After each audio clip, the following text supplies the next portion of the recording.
Joining us now for an analysis on the 2026 national budget and the issues surrounding it, we have Froilan Calilung, political analyst. Magandang umaga po sa inyo. Yes, good morning. Good morning, Gretchen. Good morning also to our viewers. Thank you for having me.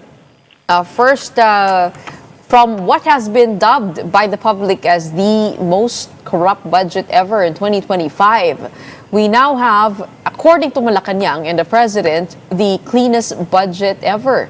Do you agree or share this same sentiment? And do you think government has done enough to arrest the corruption surrounding that budget? Well, I think basically coming from the perspective of mounting pressure to actually come up with a better budget, I think they were able to do so. Apparently, though, I wouldn't say that it's totally clean, because I think what they just tried to put in order is the form, but the system, I think, remains to be the same. First and foremost, we need to understand that I think around 150.9 billion of unprogrammed funds seem to be focused on three very big items actually. And these are foreign-assisted projects at 97 billion. Then we have AFP modernization at 50 billion, and risk management programs at 3.6 billion. So of these three, I would say that it's quite difficult to actually guard these three because of very high discretion, especially on the AFP modernization program, which I believe the president really has around 50 billion revised AFPM, which is similar to the 40 billion special purpose funds. And this is actually under the discretion of the president. And so I think, like I said, the manner by which it will be disbursed, how are we going to use the discretionary funds, who are the people that will stand to benefit from this, and when and how it will be given to the public. I think this were not really given us any kind of clearance in the 2026 Yeah. You're referring to the unprogrammed appropriations in the budget. Tama po ba? 243 billion pesos initially, cut down by 92.5 billion, which is now at 150 billion. Di po kayo satisfied? Tinanggal na ho daw yung 7 out of the 10 provisions that could become pork. At 3 na lang yung iniwan. At sabi po ng ibang mambabatas, kailangan daw ito dahil pambayad ito ng ng loans natin at pati sa AFP modernization program. Yeah, tama naman po yun. Kaya nga po, kung titingnan natin, I'm not totally saying hindi maganda itong nangyari. Pero what I'm trying to point out here is that it could have been a little bit more better. Pero definitely, if we're going to compare it from the 2025 national budget, I think this one is a slightly better version of that. But then again, what I'm trying to point out here is that the necessary increment, the safeguards that will ensure greater accountability, I think we're not in place basically. And ito sana yung nailagay natin o naisama natin dito. Yun nga po laging binabanggit nila na safeguards are in place maski dito sa ayuda sa aid distribution. Politicians have been barred from taking part in aid distribution, but guarantee letters and have not been explicitly taken away. That is right. And yun nga, nagiging magagamit pa rin naman ito, whether we like it or not. This is still patronage politics, Gretchen. And yun nga, I think what could have been better done is to, if we could really devise a plan or a measure by which all of these funds may fa-funnel down na lang talaga natin either sa DOH o kaya sa PhilHealth. Hindi na dadaan sa mga politics. Because let's face it, kapag ikaw ay nangangailangan and you're really in dire need, especially for medical assistance, hindi natin may aalis na meron at meron talagang meron talaga tayong tatanawin na utang na loob doon sa pinagdaluyan nitong pondo. When in fact, ito naman galing talaga dito sa kaban ng ating bayan and hindi dito sa mga politiko natin na to, no? Pero yun nga, nagagamit at magagamit pa rin siya for patronage politics. Curiously, sabi po ni former Soljen Hilbay sa kanyang Facebook post that the national budget has not gone down even with all the items that have been taken out. The president has in fact vetoed 100 billion pesos lower than 2025. And the budget climbed from 6.3 last year to 6.79 trillion this year. What for you would be the better measure that there is something changing with the budget? Ano po yung mga indicators po na tinitignan po ninyo? Well, basically, nakakabahala na ang ating target revenue is somewhere along 5.2 trillion or 5.3 trillion, and we're having a budget deficit of more than 1 trillion here. And this is quite alarming, basically, because this means that the budget deficit will have to be sourced out externally again. And syempre, dadagdag na naman ito doon sa ating foreign debt, no? And yung ating foreign debt servicing is very, very high at the moment. So, kumbaga parang nangungutang tayo para pantapa lang doon sa mga previous na utang, and then ngayon madadagdagan na naman, ano? So and then not to mention that the economic outlook and the economic environment of the country is not very certain for 2026. Makita natin that the last part of 2025 nagkaroon ng mga capital flight. Medyo bumaba talaga yung ating investment. The investment climate is not really doing good. Peso-dollar exchange rate is very high. Nandiyan din siyempre yung issue ng unemployment and inflation, among others. So the economic imperatives are not good, and yet we are given this highest budget in history, coming from a very, should I say, issue-ridden or scandalous 2025 GAA.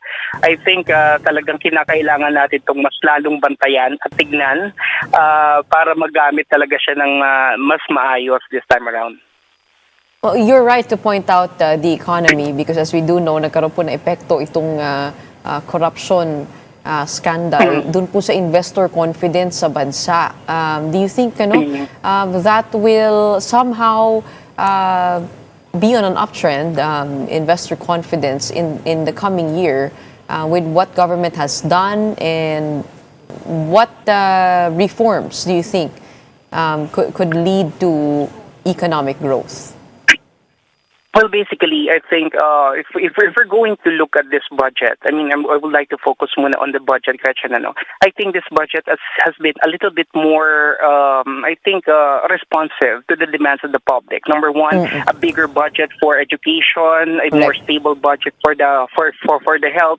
I think it somehow listened to the people. But then again, this should actually go hand in hand with specific reforms and initiatives, measures to really curb down and curtail corruption on the part of the government, from which I think right now medyo nagkaroon ng stalling, medyo bumagal siya actually, at medyo nawala talaga yung momentum, from the time that the president announced that there was this flood control scandal and all. Medyo naging mabagal, hanggang sa hindi na nga nila natutupad yung kanilang mga pangako na may mga ipapakulong bago magpasko. Ngayon natapos ang Pasko, nagbagong taon na, we're still waiting for big fishes to be caught, and I think this will somehow dampen the investor confidence even further, because the government is not walking the talk here at this point. And I think this also resonates with the public perception that the government is, delaying everything at this point, at hindi talaga nagkakaroon ng klaro, solido at konkretong measures para i-address itong problema. Kaya nagre-reflect ito doon sa trust rating ng ating Pangulo. And syempre kapag mababa ang trust rating ng ating Pangulo, this will also have an effect on investor confidence, because if the public do not trust the president, how come, why will these investors be convinced to actually trust him as well? We are headed to the first quarter of 2026, and as we do know, history has shown us that many revolutions in the past occur in this gap or in this period of the year. Kahapon po, former Ilocos Sur Governor Chavit Singson has said, has called on all religious organizations to join their one-time, big-time rally. At sabi po niya, I'm sure na matatanggal si Bongbong Marcos now, ngayon, the soonest possible time. Do you think this has steam? Well, any kind of disruption, Gretchen, when it comes to the political sphere is something na definitely hindi naman natin gugustuhin. Pero alam nyo kasi revolutions, especially those that help shape our nation and our destiny as a country, actually were born out of spontaneity. Kumbaga hindi pinlano, biglaan na lang nandyan. Of course, there are trigger factors, there are triggering elements. Pero yung insurmountable pressure na nararamdaman ng taong bayan, yun yung mag-ignite talaga itong malakasan at mabilisan na pagbabago sa ating liderato if in case mangyayari man ito. But then again, there are several factors that we need to understand that are present in the first two revolutions that I don't see right now happening at this point. Number one, yung turning back ng loyalty or allegiance ng AFP sa liderato. I think that's still very, very solid at this point. And then at the same time, yung mga cabinet officials ng kasalukuyang administration who actually knows everything about this flood control scandal, unless they will actually come out in the open and speak out their minds in favor of a change talaga dito sa sistema, may hirapan pa rin talaga to siguro mangyari at this point. Plus, meron na kasing nararamdaman na protest fatigue ang ating mga kababayan. I think many of our countrymen right now are more inclined towards, trying to, survive on a day-to-day basis rather than to be part of any political spectacle.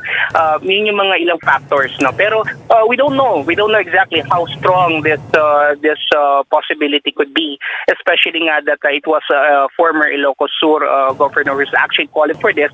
Alam naman natin na isa rin siya sa naging instrumento ng pagpapatanggal dati kay Pangulong Erap. There are rumors of another cabinet revamp happening.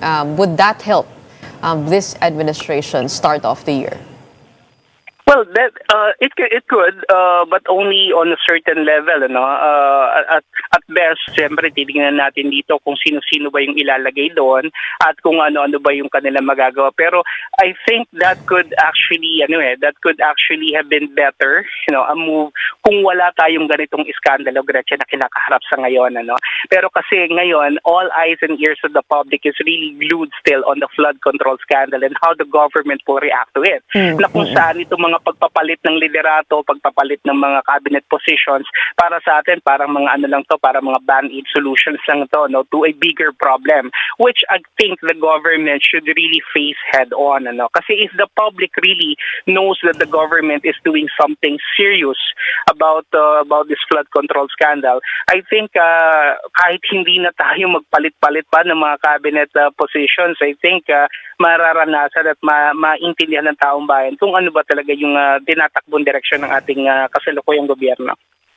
And with how things have gone, what is your read on the president and his call for accountability? How far do you think will he take this?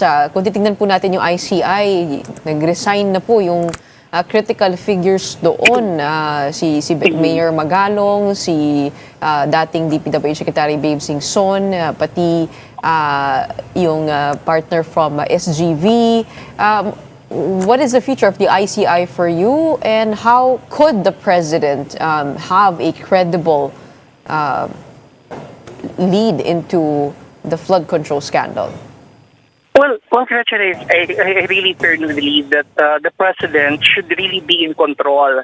Number one, he has all the resources, he has all the intelligence, he has all the information in his disposal. But then again, if we are seeing right now that the movement is quite sluggish at this point in time. That the direction is also very uncertain. It paints a bleak future into how the government will definitely react or respond to the matter. What I'm saying is that nagkakaroon tayo ng agam-agam, no? Nagkakaroon tayo ng perception na ang gobyerno ay meron talagang pinoproteksyonan at meron talagang paglilihis na nangyayari. At ang iniisip ng ating mga kababayan basically is that the president is trying to prevent a truthful and meaningful investigation because of the apparent direction that it may lead to Malacanang. It may affect his family, Sandro Marcos. It may affect, of course, his cousin Ferdinand Romualdez. So it really taints and it conflicts with the idea that the president is trying to assume greater responsibility and create greater pockets of accountability here. So dito nagkakaroon ng problema, hindi tumutugma yung sinasabi niya as a part of the narrative doon sa ginagawa na actions on the ground. So I think dito kinakailangan talagang ayusin ng Malacanang, and also kinakailangan yung communications din ng Malacanang is I think needs a lot of improvement at this point in time. But of course, to get that investigation going, he needs to have a lot of political will. And with just 2 years left in his term, won't be the people around him be focused on 2028 instead? Ano po ang inyong palagay doon? At baka hindi ba makakalimutan ba ito ng taong bayan? Hindi ba yun ang inaasahan din itong mga na-involved dito? Well, hindi natin inaalis yung possibility na yon na talagang matabunan siya ng ibang mga issues, no. Nangyayari naman to at nangyari to sa ilang mga corruption scandals, pero titingnan natin dito pa Gretchen, number one is the magnitude and the gravity of this problem. Okay, this I believe is the biggest fiasco or the biggest money heist in the history of Philippine politics. That's number one. And another thing is yung kadahilanan, ano? Kasi yung flood control is directly correlated with survival. It's directly correlated with lives of the people, especially if we are facing a disaster or catastrophe. So tingin ko hindi po basta-basta mawawala sa kaisipan ng ating mga kababayan, lalong-lalo na that every now and then darating yung panahon ng tag-ulan, pagbaha, mauungkat ito, no. So I think hindi dapat mag-wind down yung ating interest dito sa issue na to, because if that happens, then magiging problema talaga, especially that the president is going already to the lame duck phase of his presidency, and to be honest, he's like technically a president only until October of 2027, until the filing of the candidacy. By then, that's just how many months left, no? And for him to turn things around, it will really take a lot of effort, a lot of political will, like you said. Oh, parang isang taon na lang effectively, ano? Yes. Isa't kalahating taon. Right. And speaking of things that we're watching out for, another in this window, first quarter, is the refiling of the impeachment complaint against the vice president. Do you think that one has steam compared to, of course, itong corruption issue linked to the Marcos administration? Well, definitely. I think the people against the vice president and several civil society groups, hindi natin mapipigilan yan. Talagang magfa-fight sila ng impeachment complaint this February, no. While I have nothing against it, because this is really a quest for accountability, I think we also need to understand that the government should also be looking at the bigger picture here and the bigger issue at this point in time, because the COA already made their assertions regarding the confidential fund of the vice president. But I believe na maganda rin naman na matuloy itong impeachment na to if for the purpose that the vice president will really be able to clear out and air out her side, and also for us to better understand, for the public to better understand the context and the conditionalities behind confidential funds. I think this is something good. Pero tignan natin dito, Gretchen, kasi yung dynamics nung pagpa-file ng impeachment last year tsaka yung ngayon. I think a lot of things have changed since the flood control scandal came into play. Iba na yung liderato ng parehong kapulungan ng Congress tsaka ng Senado. Iba na rin yung nagmamando ngayon sa Kongreso. Basically, na dati kasi yung speaker natin, alam natin meron siyang aspirations for 2028 to run for the presidency, and he knows that Sara is the biggest stumbling block to this ambition of his. Ngayon, wala na yun no? So, titignan din natin dito how the congressmen will actually react, knowing that they were able to see somehow the firepower of Sara Duterte during the 2025 midterm elections, kung saan yung mga sinuportahan niyang kandidato, karamihan dito nanalo. So, things like this may actually change the complexity and the dynamics. Pero I think they will really push through with the impeachment complaint. Come hell or high waters, definitely they will do this year. And I hope that they will be able to have enough time to actually, come up with the decision later on. Okay, sorry, ihahabol ko lang itong huling tanong lang alam natin kayo na po nagsabi, dominant force po ito si Vice President Sara for coming 2028. And so, do you think that the opposition will consolidate to be able to come up with a candidate who can stand against her in 2028, or malabo po ba yun mangyari with all the revelations now? Of course, when we say opposition, kasama doon yung Marcos administration, kasama na doon yung mga pink, yung mga dilaw, at iba't iba pa mga kulay. Do you think magko-consolidate po yun? What is the likelihood of that happening for 2028? Sabi nga natin, Gretchen, sa politika, binabanggit tayo dito, it's the art of the possible. So anything is really possible at this point in time. If they need to really consolidate their forces to come up with better chances against the Vice President, I think by all means they will be able to do this. Coalitions is nothing new in Philippine politics. Sometimes they are able to set aside their agenda, their principles, just to come up with a formidable slate for the coming elections.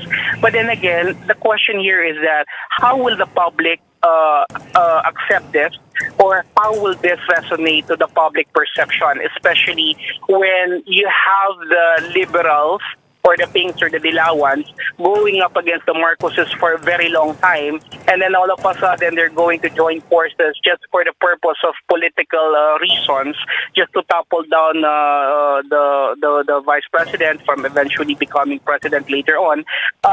Parang medyo kakailanganin ng mahaba-haba at saka seryosong explanation, lalong-lalo na sa mga supporters nila para maintindihan nila to, at para sa mga undecided voters din naman natin na maunawaan bakit maaaring mangyari to at bakit nila to gagawin. Otherwise, I think the narrative may backfire on the coalition slate. It looks like we're headed for a dynamic and exciting 2026. Maraming salamat for joining us and weighing in on your forecast for the coming year and the budget as well. We have political analyst Froilan Calilung.